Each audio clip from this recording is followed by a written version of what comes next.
मृत्यु के देवता यमराज ने अपने एक दूत को पृथ्वी पर भेजा। एक स्त्री मर गई थी, उसकी आत्मा को लाना था।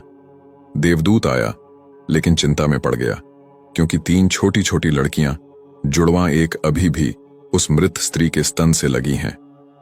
एक चीख रही है, पुकार रही है, एक रोते रोते सो गई है, उसके आंसू उसकी आंखों के पास सूख गए हैं।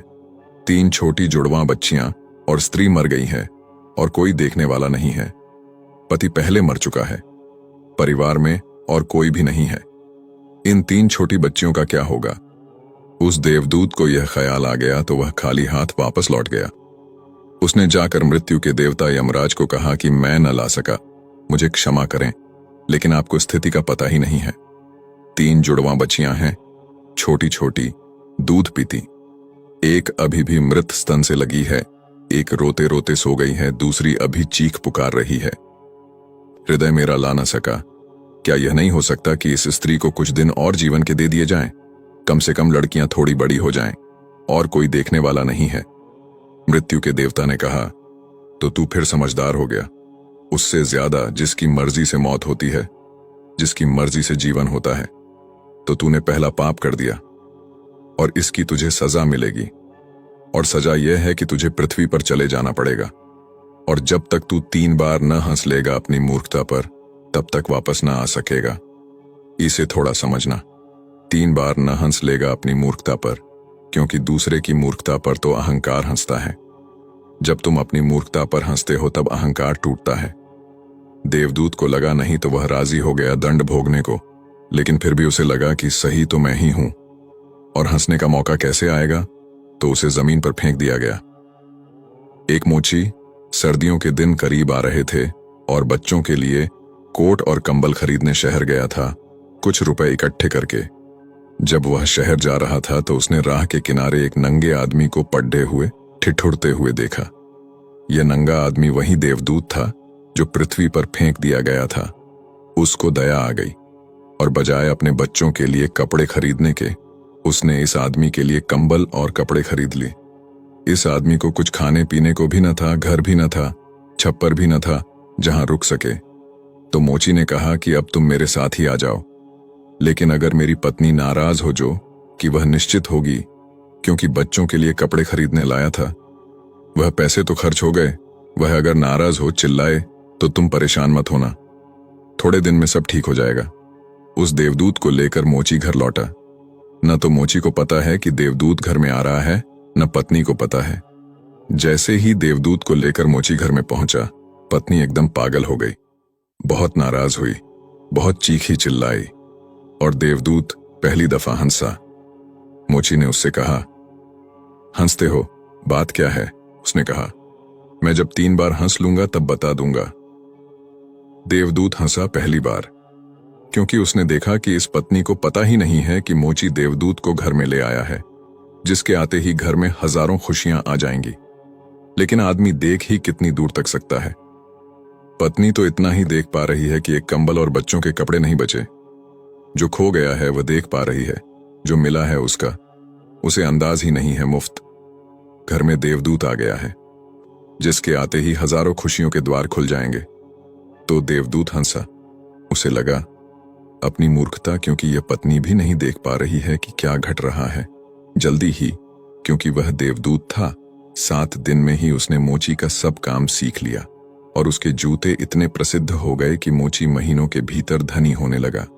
आधा साल होते होते तो उसकी ख्याति सारे लोक में पहुंच गई कि उस जैसा जूते बनाने वाला कोई भी नहीं, क्योंकि वह जूते देवदूत बनाता था।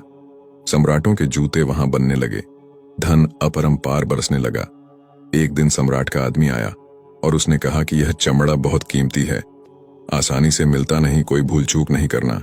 जूते ठीक इस तरह के बनने हैं, और ध्यान रखना जूते बनाने हैं, स्लीपर नहीं, क्योंकि रूस में जब कोई आदमी मर जाता है तब उसको स्लीपर पहनाकर मरघट तक ले जाते हैं। मोची ने भी देवदूत को कहा कि स्लीपर मत बना देना, जूते बनाने हैं, स्पष्ट आज्ञा है, और चमड़ा इतना ही है। अगर गड़बड़ हो गई तो हम मुसीबत में फंसेंगे। लेकिन फिर भी देवदूत ने स्लीपर ही बनाए। जब मोची ने देखे कि स्लीपर बने हैं तो वह क्रोध से आग बबूला हो गया। वह लकड़ी उठाकर उसको मारने को तैयार हो गया कि तू हमारी फांसी लगवा देगा। और तुझे बार बार कहा था कि स्लीपर बनाने ही नहीं है, फिर स्लीपर किस लिए? देवदूत फिर खिलखिलाकर हंसा।